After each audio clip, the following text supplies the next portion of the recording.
And I really think that Robert Kennedy, like, he never got over his college years of being a frat boy. I'm pretty sure this was like the greatest frat boy prank of all time that totally backfired in the end. Everybody wants to be something they're not and have shit they ain't got. Don't be a dick. Don't be an asshole. Just be nice.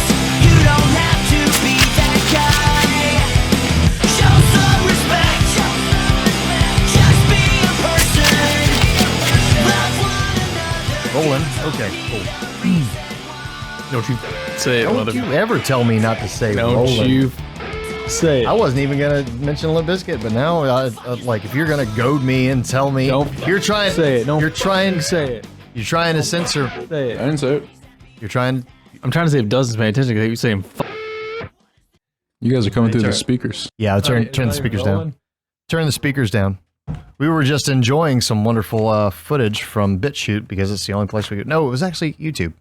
The full documentary was on YouTube, but it was a higher quality on BitChute. BitChute. Yeah. BitChute. Good. So we are back for another rendition of Another the track. JFK. Back for another track, if you will. Where's my snare? My mic, my snare. My mic, my snare. Where's my dick, my balls? Dick, balls.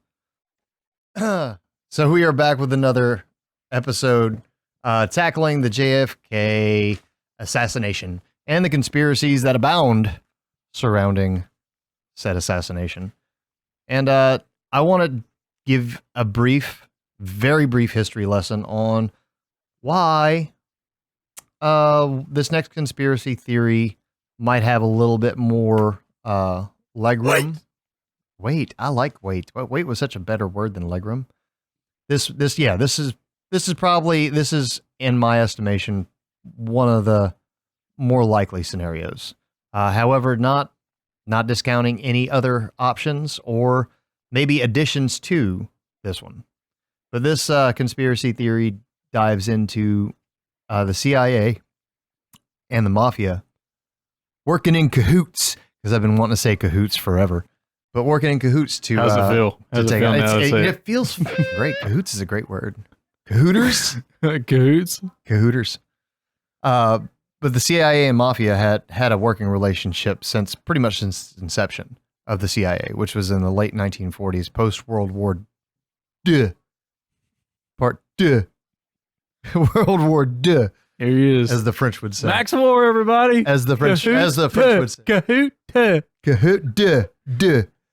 But yeah, so they worked together on a lot of different projects, especially in assassinations of foreign leaders, because the CIA dealt with shady figures. They still deal with shady figures, but in order to get some dirty work done, you might need to know some dirty people. But to give to preface why the CIA might have a problem with the JFK, The Kennedys. well, JFK, both the Kennedys, but They had but problem John, with the Kennedys. the president at the time, They had a problem with Bobby too. Had a pretty big problem with Bobby. Bobby was going after him pretty damn hard. Well, the mafia, but not the CIA so much. But ipso facto, But the Mafia and CIA is embedded, is what you said. they are together. They are together in bed. They best friends. They're banging. They're banging hard. They best friends. But during when Fidel Castro led his revolution, took over Cuba, that was kind of a big problem for the CIA and their heroin smuggling operations. Oh, damn. Also, keep in mind, this is, the height of the Cold War, and you have this communist leader sitting right there, just a stone's throw from Key West, Florida. I mean, striking distance for, you don't even need intercontinental ballistic missiles at this point to hit somebody with a nuke. He's over there. So, CIA is unhappy. They ain't got so much money for their black ops budget. And then you have the Mafia, who were losing out on their drug trade, which, again, working in tandem with the CIA. But they also had a plethora of casinos. A plethora is a lot. That is a lot. A lot.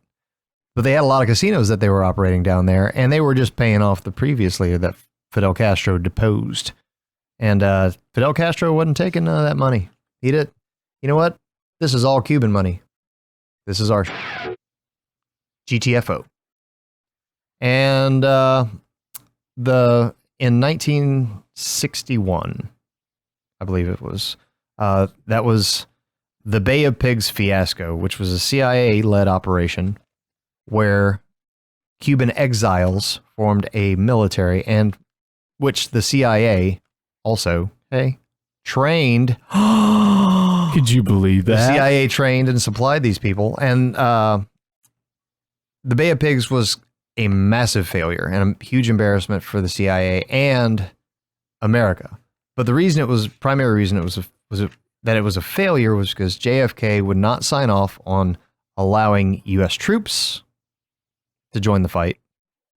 No American soldiers on Cuban soil. So he's being a diplomat here. He's being a sneakier, letting the CIA do the dirty work. And he just didn't want it to become a huge international incident, since Russia and Cuba were kind of getting all butt buddied. You can be a butt buddy and be a communist, right? Yeah, okay. Absolutely. I'm again. Let's defer to our expert. Defer to our butt buddy expert, Dustin, on the mic. Just kidding. You're straight. I tried. Oh, denied by the D. Denied the D by the D. Both of them. Oh, double D over there. Okay. It's heartbreaking. So you've got the Cubans with Fidel Castro that are now pissed about this failed invasion. They find out the CIA is involved, and one of the reasons it failed was because also JFK was not going to allow the American bombing raids, and the few raids that made it through before it was canceled were horribly targeted and ineffectual. So Fidel Castro won the day, and he told America to go suck it. And then he called up President Khrushchev, again, Russian. Oh, we're not Russian at the time. It was the Soviet Union. But he called up the Soviet Union guy, Mr. Khrushchev, and said, hey, these Americans are being dicks. You want to get back at them? Why don't you bring some missiles over here? You shove one right down their throats. And that the Cuban Missile Crisis happened not that long after. And I would like to point out the lack of diplomacy today versus back in the day. This is when everyone was terrified about the Third World War and it being literally the end of life on Earth because of, again, atomic bombs. Nuclear Big bombs. ass nuclear bombs. So, Man, the human mind is so fucked up. dude, yes. The human mind is so fucked up. This You constant ain't got to do all that. constant fight for power, You ain't got to do all that. constant fight over resources and control over resources, which is the primary reason for war. But Human mind's so so the world is terrified about this potential for nuclear war. And now we have the two world's biggest superpowers. They have missiles right there on each other's doorsteps because the U.S. was not just sitting still. We were poised to fire over at the Soviet Union. We had two bases, two missile silos, missile launch stations. One was located in Italy. I think the other it may have been Chile, but I'm not 100% on that one. If you want to fact check that, where were during the Cuban Missile Crisis, wherever they was, we was ready. One was in Italy. We were ready. We were ready to bang them hard. Give them the old. And the Russians managed to smuggle in quite a few nuclear missiles into Cuba before we caught wind of it. And the reason we figured it out was we did some questionable surveillance, some flyovers with the CIA's very own U-2 spy plane. The reason the U-2 spy plane and that CIA connection is important is because we can make one more connection to the CIA that kind of throws a monkey wrench into the entire system. Lee Harvey Oswald, while he was a Marine, was stationed in Japan, the same base where they were flying, wait for it, U-2 spy planes out of. Now that, causation is not, or correlation does not equal causation. Just strike it, reverse it, however you want to phrase it. So there's maybe he wasn't a CIA operative. Maybe he was a CIA asset, because Oswald was also, he spoke Russian fluently, like a local. So when he defected to the Soviet Union, he renounced his U.S. citizenship, met his wife there, and Marina Oswald was actually stated that when she first met Lee, that she didn't know that he wasn't born and raised Russian. So you've got this completely asinine, inept guy that the Warren Commission, that's what they keep saying. He's an idiot, basically. He's a nobody that had no aspirations, lazy. He had a lackluster Marine Corps career, but he speaks fluent Russian, and he managed to convince the Russian government to give him asylum and allow him citizenship. More on Oswald later. But these are all the reasons with the Cuban Missile Crisis that the CIA had a problem with this. And it wasn't just the CIA. So we also have certain members of the chiefs of staff.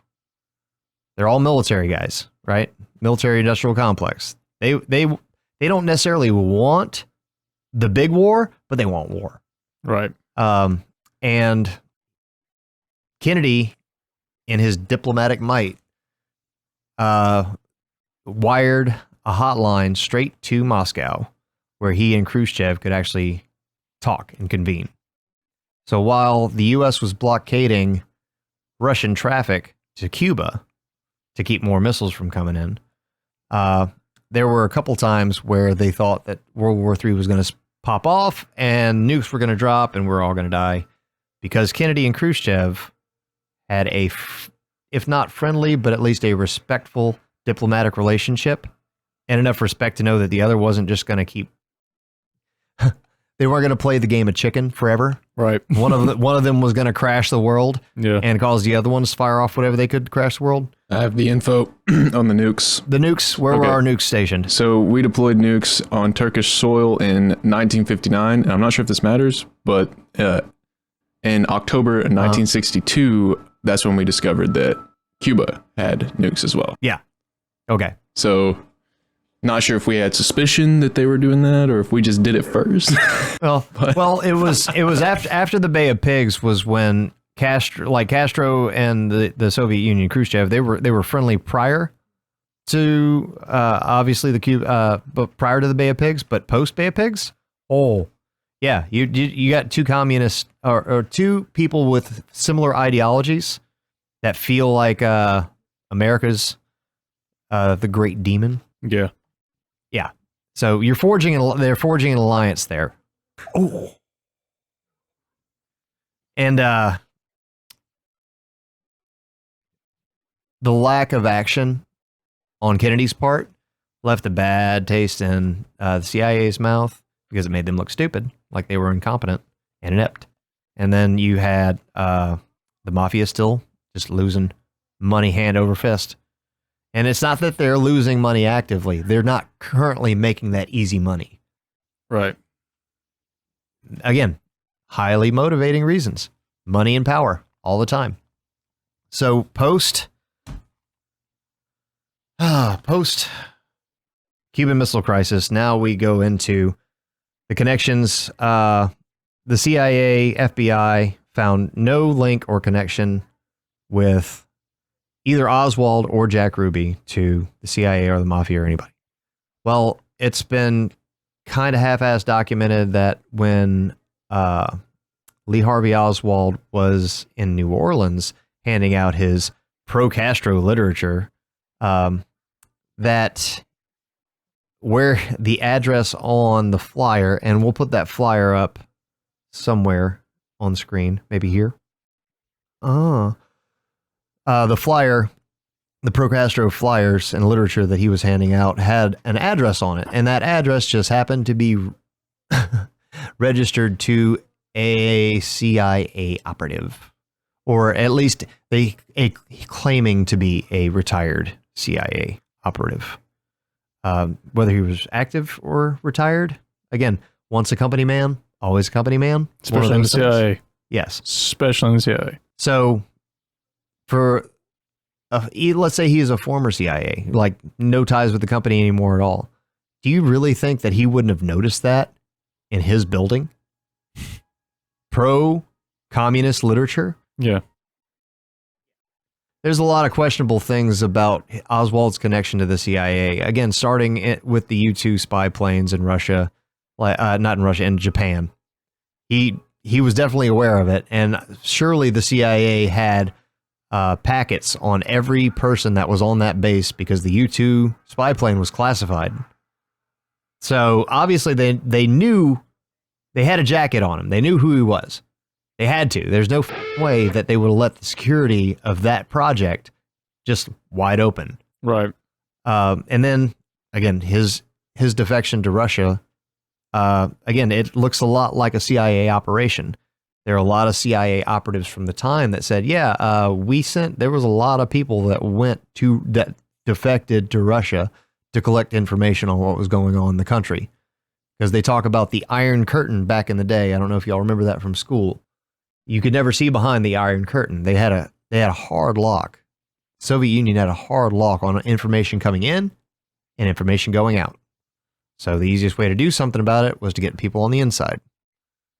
So it's been theorized that, and I'm not saying it was or wasn't, but it's been theorized that this schmuck, this half-assed Lee Harvey Oswald, who managed to speak perfect, fluent Russian like a native, went out there as an undercover, if not operative, then an informant. He comes back. Oh, I want to add this because he served 3 years with the Marines. This is on record. He was honorably discharged, but before, when he defected to Russia, they changed it to a dishonorable discharge. Now, if you're a former Marine, and our military personnel, if any are watching and listening, you will know that they'll testify that if you don't just go from an honorable discharge to a dishonorable discharge without good reason, and they usually won't change it after the fact. There's like retroactively going back and saying, nah, you know what? He was a good Marine. Nope. You know what? Nope. He was unruly. He was a communist. It sounds like they're setting up a narrative to sell Oswald as a communist in order to get him into the Soviet Union. That's what it looks like. That's what it sounds like. Mm-hmm. If it looks like a duck, walks like a duck, talks like a duck, quacks like a duck, maybe it's Howard the Duck. Yeah. He definitely had some good CIA ties. So far. In my opinion. And again, so far. And it seemed like they were grooming him for something. Yeah. And it's like intelligence gathering would be my guess. So again, there's that tie. And then you have Jack Ruby, who had been known to frequent this guy as Marcello, the New Orleans mob boss. Carlos Marcello. Can you look this up for me real quick? What country does it say he was born in? Because that was the country I was talking about. Carlos Marcello. Marcello. Like Jello. Margello. Is Carlos Margello. Is Jello Italian? Is Jello Italian? Jello. Sounds Italian. Marcello. Sounds Italian. Tunis? What's that? Peninsula? Peninsula? Tunisia? Or Tunisia. Tunisia. Tunisia. I can read. Okay. More on Marcello in a minute. But you have Jack Ruby, who runs the nightclub. Everybody knows he runs the nightclub if you followed the JFK story at all, even a cursory knowledge of it. He ran this, kind of scandalous nightclub.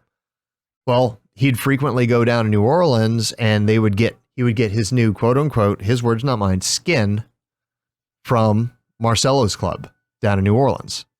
So he would get new dancers and new singers, new talent. He would cycle them in. And apparently they did this all throughout the entire United States with the mafia. So they would have girls come in for a few weeks, and then to keep your clientele happy, you got to keep the stock fresh. And again, I'm not trying to say women are meat. I'm saying But this is how they work. This is how it worked in the 60s.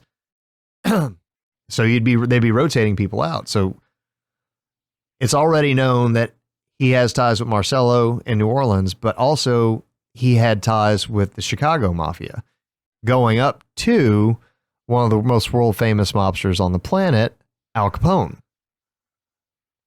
prior to him moving to Dallas. And it's thought that he was promoted, I guess would be the best way, but to handle some of the mob's minor operations, or maybe even trafficking in people. I don't know about that. That is a different kind of conspiracy. But handling some of the mafia's business in Dallas, and maybe just being a relay station or a stop waypoint from New Orleans, Dallas, and then maybe Chicago. Surely there's another couple towns in there along that trade route. So you have all these connections with Ruby, and yet they never talked about this. And Ruby was on record to the Warren Commission and to the Dallas Police Detective Department. He said, if you bring me to DC, I will tell you everything there is to know about what happened and why I did what I did. And Chief Justice Earl Warren and it wasn't Dulles. It was, the future president of the United States, Gerald Ford. They were the only two people from the Warren Commission to interview Jack Ruby. They interviewed him in Dallas and then never talked to him again. So they made their assessment of Jack Ruby in like a half a day. And they had no further mentions of mafia ties. Same thing with in the Warren Commission, no mention at all whatsoever of Lee Harvey Oswald having CIA ties. What? And this is current. Like, we have the epicness that is the internet now, and through the Freedom of Information Act, we have an access to a wealth of knowledge on the JFK assassination topic and the evidence, at least the evidence that's been released. But it's gotten to the point now where it's just like, you're looking at this and you have, if the CIA was involved, how would they be able to control what was going on? How would they be able to organize it and orchestrate it in such a way? Mm-hmm. Well, when you look at what happened with the Secret Service and their massive missteps and failings, there were reports of many of the presidential detail, Secret Service, partying in Dallas underground clubs until 4 a.m, the day of the assassination. What's your reaction time? Has anybody in this room not been drunk? Okay, everybody's been drunk in this room. So you wake up the day after a bender, and let's say you only get 4 hours of sleep before you have to wake up to go to work or do something. What's your reaction time? A little slow. I don't care if you're the greatest assassin on the planet. There's no way that you're going to be at your top A-level game if you've been partying until 4 a.m. and the presidential flight, Air Force One, landed at Love's Airfield in Dallas at, 11:40 a.m.? So you got less than 5 hours, because this is after you leave the hotel, you pass out drunk. You're not going to wear the same thing you wore. So you're going to have to wake up, shower to get the stink off of you, and then get done this a bunch. dressed. Oh, again, it's well established that expert. I was a raging alcoholic. Now I'm not trying. I didn't go there. I didn't go there. But no, I embrace it. I embrace it. It's good. It's good. I embrace it. But no, and this is Texas in November, late November, honestly. But in Texas, we live in the South. We've had experience. It's technically the wintertime right now, but it's the weather has been flip-flopping back and forth so hard. I think it was a very warm day that day. All of these poor Secret Service, and I say poor Secret Service, these are human beings for failing to do their duty this day. But you've got to think, like, how much of that alcohol was just wafting off of them while they're running next to the presidential motorcade, for a mile. Like, oh my God, dude. What a laughing stock, bro. But again, what is their response time going to be if there was an attack? Yeah. So, I mean, who organized and who bankrolled that little party? Yeah. That's important. Again, who would have enough influence to convince the head of the Secret Service to allow that to happen? I don't know. Somebody. Questionable. Why would they? Why else And would again, they do that? all the other questionable decisions that were made suggest there was some internal planning involved. And whether that was the CIA or the FBI, I think the FBI was also involved to a degree, but we're going to stick with the CIA. I don't know. This guy, Alan Dulles, we were just monster of a human. So we were talking about the Bay of Pigs and the Cuban Missile Crisis, but after the Bay of Pigs, track record, Alan Dulles was the director of the CIA, right, for years and years and years, pretty much since its inception. I think he held the job of director of the CIA for the longest. He's also Satan's close buddy. Yeah, he's done some shit, but he pissed off Kennedy way before the Bay of Pigs. And Kennedy kept him on, I guess he was trying to go along to get along, and maybe it was the diplomat in him. I don't know. But Dulles, after the Bay of Pigs fiasco, Kennedy was kind of forced him to resign. But Dulles, along with some of the chiefs of staff, were also the ones that brought up how to frame a scenario where America was justified in invading Cuba.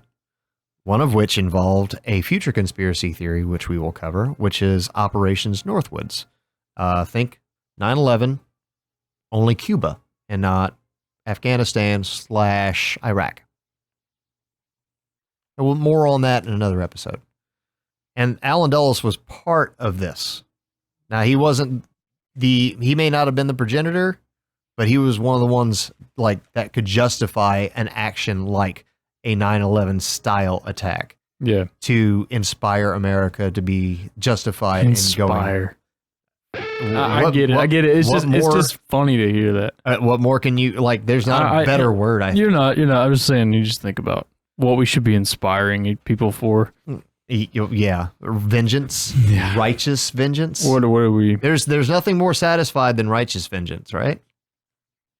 Except maybe blowjob. Pretty good. Sorry, trying to lighten the mood a little bit. It's good. And also, I'm rambling a little bit. You're good.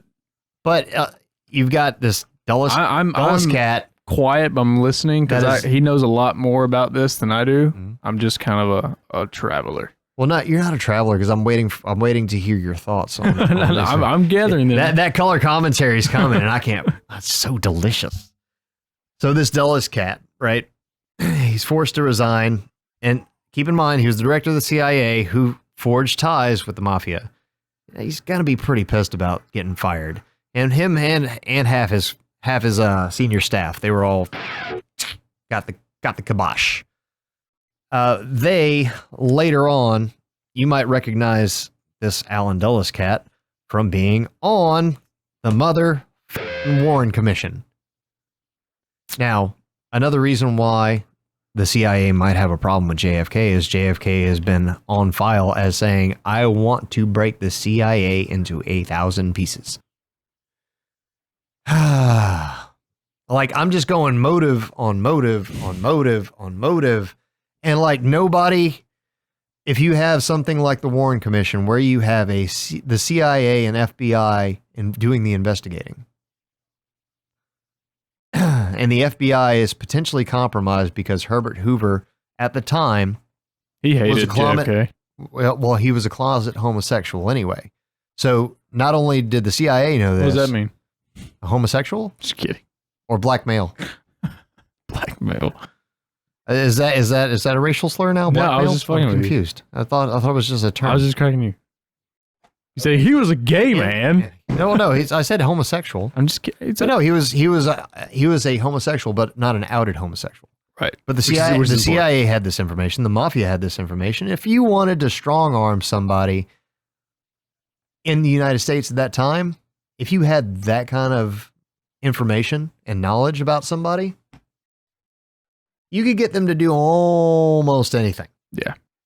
So the people in charge of investigating the murder of the president were potentially, or in many people's opinion, and I tend to lean this way, you have the CIA investigating it, which they're investigating themselves, so they ain't gonna find it.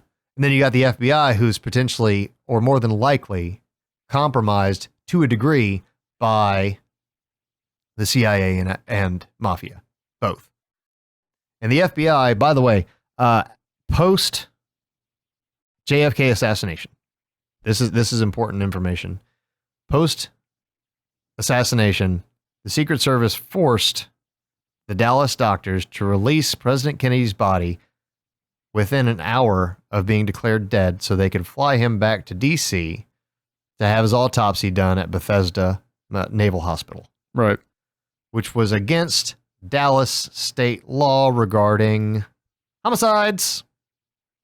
So the Secret Service broke the law. And from what I understand from reports of that day, the Secret Service actually drew guns. They drew down to get the casket out of the hospital and into the plane. Yeah. They forced their way. They meant it. And then the FBI requested that the Dallas Police Department relinquish all the evidence, all physical evidence, all witness testimony. The FBI requested that they pass all of that over to them. When they did that, there were quite a few items that went missing, unfortunately. And yeah, the amount of evidence that the FBI lost or mismanaged or downright manufactured, like, I don't know, a magic bullet. Found on the gurney. Which has been the magic bullet. To have a bullet, again, let's theorize that the Warren Commission was right and one bullet did all this damage. That bullet would be completely unrecognizable as a bullet. But what they had was this bullet that was about this big, and it wasn't even a massive round. 5.62. What was the Carcano rifle? You look up what rifle they said it was, please. But this massive bullet had just a tiny little nick out of the nose of it. The nose of the bullet, tip of the bullet. Like, if you could even try to sell, like, I don't think it's plausible. Like, just with ballistics involved, the trajectory, no, can't happen. Cartuccia Modelo. I think that's how you say it. Carcano? C-A-R. What was the number? What was the numbers? 6.5. 6.5. Mannlicher. 52. Mannlicher Carcano. That's how they say it in all the documentaries anyway. That's the only way. That's the only reason I know how to say it. There it is. Yeah, okay. That was the name of the bullet. Yeah, you're right. What you just said. that bullet is massive. Mm-hmm. And barely a nick on it after going at like highly unlikely in and out 7-8 times. Yeah, dude. Pretty sketch. And also the only evidence that linked Oswald to the scene outside of it being his occupation, his place of work, was a palm print that was not actually even identified until after Oswald's death. And reports are that the FBI made a visit to the morgue, and there's actually the mortician testified that the FBI came in there and they had a package that was very gun-shaped. And that they had to remove fingerprint ink from the corpse. Oswald's corpse. Dun, dun, dun. Question. Like, if this was an actual, like, fictional story, like if we were watching this on Netflix right now, we would all just be going, how is anybody buying this right now? Yeah. Like, as smart as the American public, as smart as we think we are, like, the real life is so much more interesting. Like, the history of this nation is so much more interesting, and the drama is so much more interesting than anything that's on television. It's absurd. And it sounds like a Hollywood screenwrite. Yeah. Like, and this is just still sticking with the Warren Commission. But if you were the CIA and you're looking for the guilty parties, would you really think you would find yourself? Would you report yourself as guilty? And if you had leverage over the FBI, do you think that they're going to say anything to make you potentially spill something on you? Definitely not, dude. A cold day in hell. Definitely not. And we have some mob peoples that we want to talk about. I've been waiting to get on this one. Your body language, this dude is eating this. Dude, I love it but too. It's entertaining and it's engaging for me, but it's also fun for me to talk about, and it's something that I'm passionate about because I want people to hear about it and think about it and learn about it. No, yeah, don't take what I have to say as gospel. I want to say one thing, like we were talking about this before we started filming. This planet, millions of years old. I know some people don't think that, and that scares me also. But millions of years old, and we're talking about something that happened in 1963. The year is 2022. This is not that long ago. America's not that old of a nation. So for anybody to pretend that this is too far back to be relevant, presently relevant, is just, a lost case. It's so important that I'm glad you're passionate about it, and I am too, but it's just, it's really disturbing. I believe that the JFK assassination was accidentally phase one of a different kind of government response to the American public. Yeah. And it's gone, in my opinion, studying the various topics the government's done, I've just seen it more of a downward trajectory, and it hasn't always been. It's not like a nosedive, but it's definitely been on the downward trend. This stuff matters in real life and real people's lives. Yeah, because when you have the ability as a human being to draw a conclusion about something, and you've got all this that's drawing a conclusion, but yet you're expected to put blind trust into something that goes against all your judgment and your gut, then you don't trust that gut anymore. Mm-hmm. Yeah. Over a period of time, you will dull it, and you won't trust your own judgment about anything. Exactly. So, over time, this isn't something. It's not like because this one thing, I don't trust myself. Mm-hmm. It's like over time, this shit wears on people, and they know that. Oh yeah. It'll wear you down, man. Yeah. So it's disturbing. This topics, a lot of these conspiracy theory topics have been wearing down on me for, years and years and years. And now that we're doing this and we're advocating that people get more involved in their own lives and analyze how you think and why you think the way you think. And this is why I think that the Brain Snacks podcast, what we're doing with the conspiracy theories this season, is important because it's not necessarily about, your patriotism about America, but it's about like your humanity. Yeah. Like these are atrocities committed if it doesn't do something in your belly, world. Because just the kind of president that John F. Kennedy was, if he were to run today on the same platforms that he won on and enacted some of the policies that he enacted those policies, the same policies he had then, today, the conservatives, the Republicans would still be going, no, he's a socialist. Oh my God. But he is what my wife reminded me what it was. Is classic liberal. Somebody that was socially accepting and motivated by the social well-being.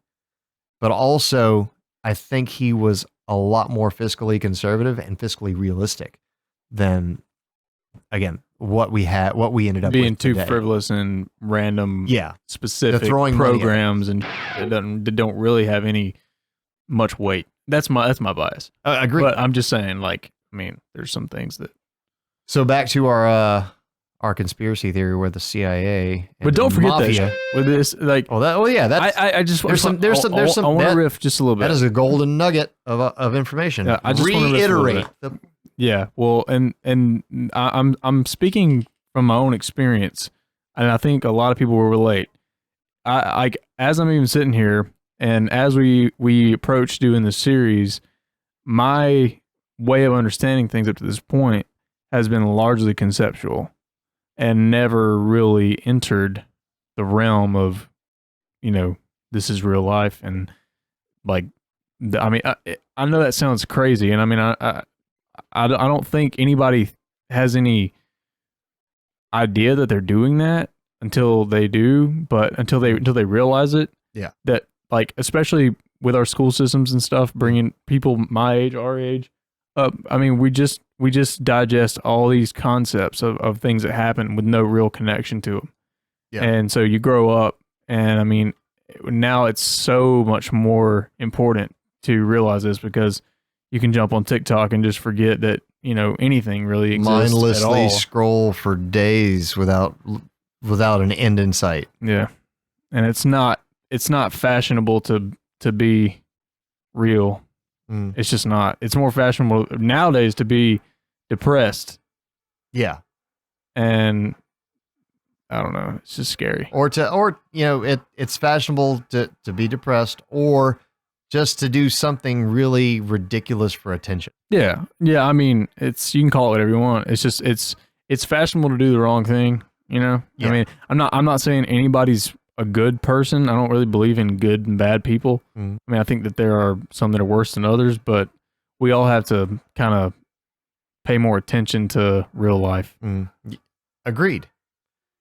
But how we've gotten to where we are, at least as a nation, this is how it all time. ties in. Because you have this super idealist like JFK, who, again, I'm probably that way too. He youngest president in American history, and he expertly navigated one of the biggest diplomatic crises of our entire nation's history, the Cuban Missile Crisis. And he handled that like a mother boss, right? So, I mean, again, we're still here. I mean, if this is, in fact, the correct reality, and we didn't blow ourselves into another universe. That's a topic for another day. But reasons why the mafia might want to off JFK. So we've covered some of why the CIA might want to. And there are probably other reasons that are still classified that we'll never know about. There were also some assassinations the CIA carried out that JFK was just like, he inherited from the Eisenhower administration that they don't really talk about, because why would you talk about the CIA offing, world leaders? Because that's just bad press. We're just good old That's bad America. press 101. You just Why would we put that in our We'll just sweep that under the rug right here. Bro. Yeah. But we got the mafiosos right here. We got Sam Giancana, which was reported to have been a friend of John F. Kennedy's father, Joseph Kennedy. Joseph Kennedy, and some of you may or may not know, but the Kennedys were new money. They weren't old money. They weren't like old English money that came to the Americas and said, hey, you know what? We're not paying your taxes. Eat a dick. And we're going to go ahead and start our own country. Yeah. They were new money. So Joseph Kennedy went out, hustled. He was a bootlegger, and he did have ties with the mafia, and that's where the connections are. But also he did make a lot of his money from the stock market as well. But he did profit wildly from having associations with the mafia, ipso facto, through bootlegging. So Sam Giancana had that connection with Kennedy, right? Even Al Capone probably had some connection there. So rumor has it that Joe said to Sam at some point, and this is, again, surely there's not a recording transcript of this, because this is in the late 50s, 58, 59, when JFK was making his bid for the presidency, when the elections started. Joseph Kennedy talked to Sam Giancana and said, if you give me Illinois, I'll give you the White House. Now, they never went into detail about what that message meant, but that was reportedly part of the conversation that Joseph Kennedy had with Sam Giancana, which Illinois in the 1960 election, which is when JFK took office, that was Illinois played a pivotal role in his getting in there. So theoretically, again, this can't be proven, but The mafia pretty much got him in there. The mafia has been reportedly, and this isn't just in Chicago, this is Philadelphia, this is any major metropolitan hub. There may or may not have been some vote tampering, and there may have been some vote stacking in Kennedy's favor, which got him Illinois, which in turn got him the White House, which in turn would have given Sam Giancana unbridled access to not just because he already has a working relationship with the CIA. This has been established. This is a fact. This is not conspiracy fiction. This is fact. Sam Giancana now potentially has access to the White House, the most powerful man on the planet. Until JFK goes ahead and says, you know what? Hey, Bobby, you want a job? Bobby, I got a job for you. You went to law school, didn't you? You wank. Why don't you come on in here and why don't you go ahead and be the Attorney General of the United States? So Bobby Kennedy becomes Attorney General of the United States. Bobby Kennedy he was a little bit had more of a hard on for taking out the mafia than Kennedy did, JFK. But JFK backed his play, and they started shaking some trees and took down some mafiosos. And with that, there's going to be problems in paradise. I had mentioned Carlos Marcello, like Jello, earlier in the podcast. One more time, what was the name of that country that Marcello was from? I should have wrote it down. That's on me. Tunisia.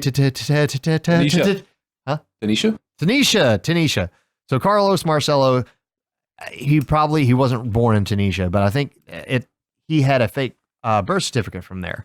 Well, Carlos Marcello, they couldn't nail him for anything solid, but they could deport his ass. Because he was. So Robert Kennedy, and I really think that Robert Kennedy, like, he never got over his college years of being a frat boy. I'm pretty sure this was like the greatest frat boy prank of all time that totally backfired in the end. Because Robert Kennedy, along with the State Department, deported Carlos Marcello, but not in a way that you would be like, oh, they just dropped him off at the embassy. No, they picked his ass up, flew his ass to Tunisia. Thank you for picking that up there, Dustin.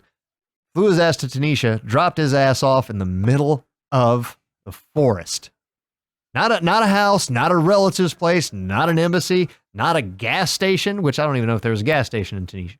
But just dropped his ass off in the middle of nowhere and said, you. Nope. Peace. I'm out of here.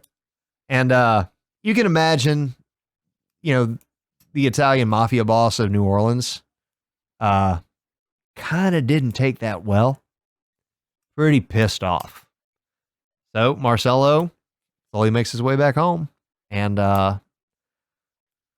again, there are ties with the Jack Ruby, which Jack Ruby and Oswald had no connections, although they both spent a lot of time in New Orleans.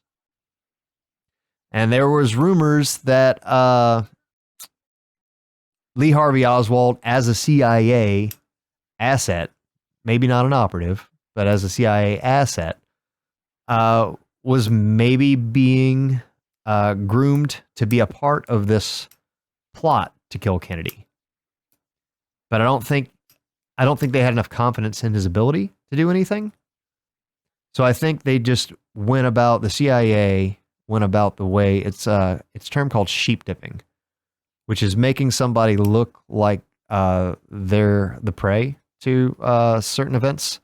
Could you look up the terminology, definition for sheep dipping? Sheep, like bad sheep. But it was a CIA way of cultivating somebody's personal life to appear to be something it was not. So basically camouflage. So you make him look like this giant effing communist, right? Right. And then, Oh yeah, to replace someone's public service. Wait, yeah, to replace someone's public service in the military, and or intelligence with another pretended occupation in order for them to serve as a covert intelligence agent. which would be CIA saying, yeah, no, you're dishonorably discharged now. Go to Russia, find some shit out. Report back in, say, 2 years. You came back with a wife? What are you doing to me? What are you doing to me? Yeah. And all this Castro literature, again, there's no reason to assume that he wasn't a CIA asset. Yeah. And him making the public, he had a couple of news spots. He was actually on television handing out these flyers in New Orleans. And again, all of this stuff is all in the same neighborhood. So you have FBI headquarters, you have CIA headquarters, and you also have Mafia headquarters, all like within the same run of the strip, within like a half mile of each other in New Orleans. Little huge connection there. And Jack Ruby's frequently down there visiting Mr. Marcello. So you're telling me that there was no connection whatsoever? No connection. Now, let's say Jack Ruby and Oswald didn't know each other, never met each other, never seen each other on the street. Okay. But can you tell me that Oswald didn't potentially or more than likely have CIA contacts at some point? Jack Ruby noted that he had Mafia contact. So therein lies the problem with the whole Warren Commission narrative. I just poked holes in it with minimal effort. And this is also discounting the fact that there were like 50 something witnesses on the day of the JFK assassination that the Warren Commission didn't depose and take statements from or hear testimony from for the Warren Commission because they were touted as not being credible witnesses. But when you have 50 people saying very similar things, which was, yeah, no, we heard a shot from the back, but there was one, the last shot came from the front. Yeah. Again, kind of pokes hole in the narrative. These people, and it would, man, like, and they really don't have any, I guess they don't have any ties to each other. I mean, was there any evidence that would have fabricated? They were Texans. Yeah. And they weren't just Democrats, which was what Kennedy was. Kennedy was a Democrat. Yeah. It was majority Republicans. I mean, they weren't buddies though. No, definitely weren't buddies. There's no evidence that they, corroborated and right. Yeah. Yeah. Got the story straight. Well, exactly. Yeah, like, well, these people so many detailed accounts. A lot of the witness accounts that came that day were from people that like they were taken literally that day, and it wasn't like a group consensus. Like, hey, did everybody hear a shot from the front? I don't know, Bill. What did you? Yeah. I mean, it's like no individuals with very clear memory of it. Yes. How much time do we have left on this center camera? Are we almost out? 33 minutes left? Oh, cool. We're good to go. I just well, if we were gonna do something, I was gonna say we could change out the SD card because I got a little bit more on some of the witness testimony. There was also witness testimony that placed Oswald on the second floor when the motorcade was actually going through of the Texas School Book Depository, which is where he worked. That was potentially a set up occupation for him to be, with us as a CIA contact. But right. He was technically. They said that he was on the sixth floor. He shot. That's what the Warren Commission said. Well, there was witnesses from employees of the Texas School Book Depository, coworkers of Oswald's, that said no, he wasn't there. We saw him on the second floor. He wasn't out of breath when the police officer witnessed him when. After the assassination, there's a police officer that corroborated the second floor story. He wasn't winded. He was drinking a Coke on the second floor. Within 30 seconds, was it 30 seconds or a minute after the shooting? It was when the cop said he was up in there. So Up in the yep. Hole. Like there's so many holes in the Warren Commission. But how do you, the easiest way to frame him though would be with the sheep dipping, which is cultivating this persona that he is this pro-Castro communist guy. He would have a reason. He would have a legitimate reason. Especially at this time in the world, keep in mind, this is the Cold War. As closed-minded as we can be today, like the amount of propaganda that the CIA news media machine was pumping out at the time, and potentially justifiably, but it was all Red Scare. We're, the communist, report your neighbor if you think they're a communist. There's a lot about a control there, but there's so much fear associated with that word that the second they said, well, Lee Harvey Oswald, who was pro-Castro because it's established, again, in New Orleans with him handing out flyers, he's pro-Castro, and he defected to Russia. He renounced his U.S. citizenship. It's like they built the perfect profile for somebody that they thought, turns out they were wrong, but somebody that they thought would satisfy the public's angst. Like, who would do this? Why would you do this? Well, here's your enemy, Oswald. Yep. And that was supposed to be hallelujah. But I'm like, imagine the planning that had to be involved in cultivating Oswald just to be a fall guy. Yeah. Now, I don't think that he started out in the CIA as a CIA asset in that capacity. I think that that's just how it ended up happening. I think it was just like, well, Kennedy ain't going to do nothing about this. So he's got to go. Who do we have in the area? There was another report there in Miami. There was another meeting, another rally or drive-by that Kennedy was going to do.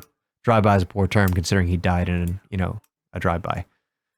He was driving though, but whatever. Poor joke. but you got in Miami, he was going down there to give another speech, and they were supposed to do a whole presidential motorcade where this is election year, by the way. He's trying to rally voters. And after the Bay of Pigs fiasco, he's got to do something to gain voter confidence. So the plan was to do the whole motorcade thing the same way. Well, it turns out that there was a Miami detective that had an undercover informant that recorded a conversation talking about the assassination of John Fitzgerald Kennedy.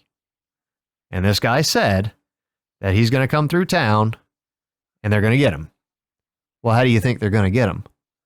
Oh, from a building, a couple stories up, high-powered rifle. This was JFK was assassinated November 22nd, 1963. This was, I believe, October 16th, 16th, 17th, or 18th. It was one of the teens right there, from what I can remember from the date.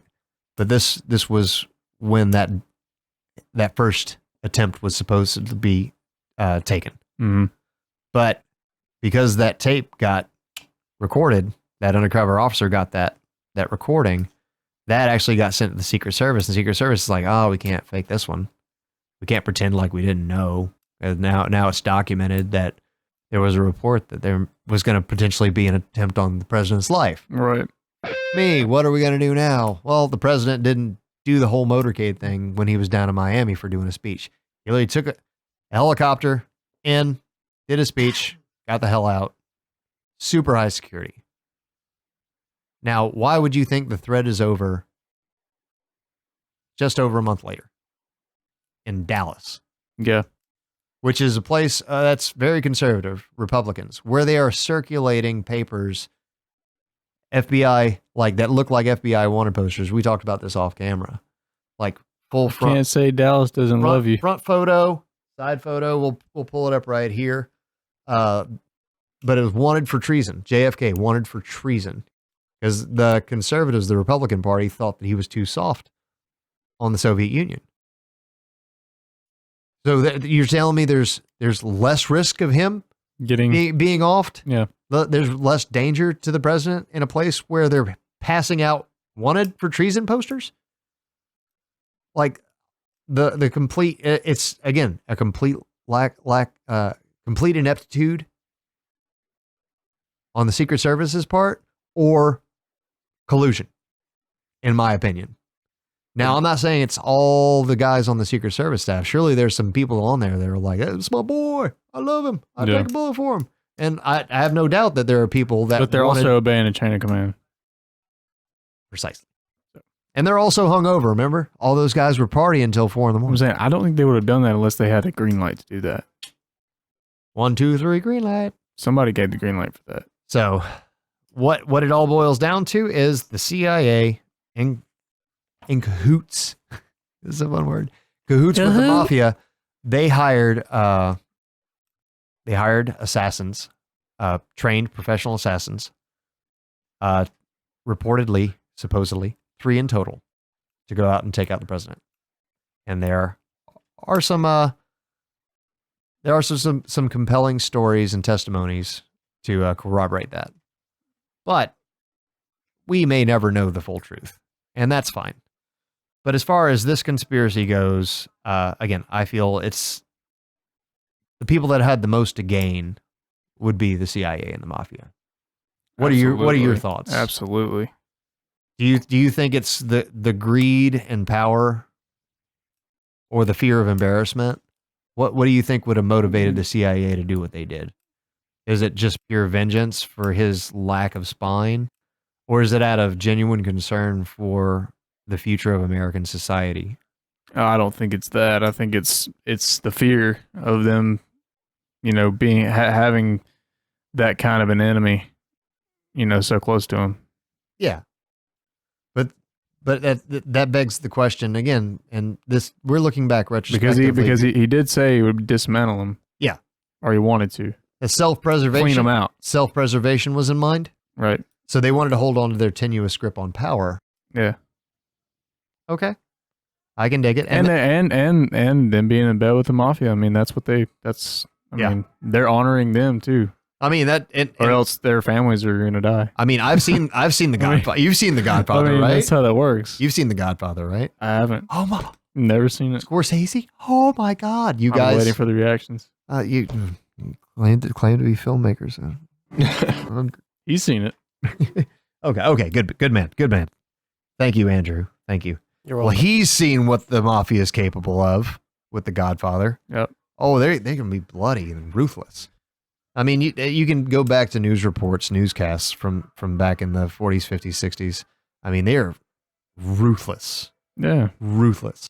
But the reason a lot of people dismiss the mafia being involved is because the mafia has always been purported to be extremely public and in your face and like, yeah, it was us, but you can't prove it, can you? Go f yourself. Yeah. Well, with this kind of a high profile character, Yeah. this is not something you You really don't brag want. about it. Do you want the entire nation to come after you? No. Absolutely not. That's why, like, again, I think hiring an intermediary, like they have the connections. They've been smuggling drugs for all these years. They have contacts everywhere. CIA, same difference. Many of them share the same contacts.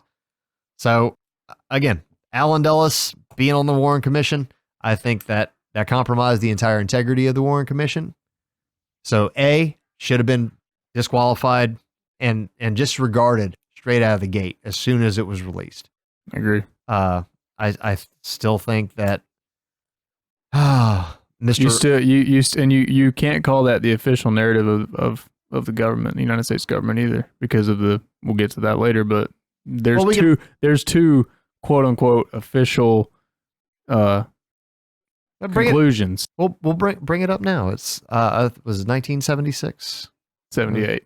Boom! See, man. I mean, I just This is why you're here. You're the one that keeps me on track, man. Are we getting into that now? Hey, always. No, I just have to mention it. Yeah. But this is why the public had such a hard time taking in the Warren report. Right. And there was such demand for better answers or a better explanation, at least, is that the 1978 Senate Committee on Assassinations. Yes, Yeah. that's what it is. They came to the conclusion that after the Zapruder film, which we'll link to that, we're not going to show any of these graphic details because we don't want to freak you guys out. It's pretty grody. If you have a queasy stomach, I don't want you to lose your lunch while you're watching YouTube on your lunch break. But the Zapruder film, there was audio from that the Senate committee analyzed, and it took months and months and months to analyze it. But they determined that there was 4 shots fired from 2 separate locations, indicating a conspiracy. Woo! And this has been the CIA Mafia plot to kill Kennedy conspiracy theory. We've given some of our thoughts. We want to know what your thoughts are. Conspiracy snacks. You'll find some more helpful links in the description. We will leave some fun. I'm not going to say fun. That's so dark. This is not fun. This is so You dark. have to make but it, I have a very you have to make it fun. I have a dark sense of humor about the entire scenario just because it is so tragically sad. Yeah. And it is again, I think it was the starting point. Kennedy's death or assassination was the starting point of the decline in our ability to trust our government. I agree. So with that, check the description if you want to do some more research on your own, come to your own conclusions. You want to call us out for being full of also? Feel free. Oh, that's on the table. Let's go. Let's go. But with that, we'll shut down the CIA Mafia conspiracy, and we will check back in with you guys shortly with the next conspiracy, which we will announce shortly. This is Brain Snacks with Jax and Max. Out. Conspiracy Snacks. And wrap it.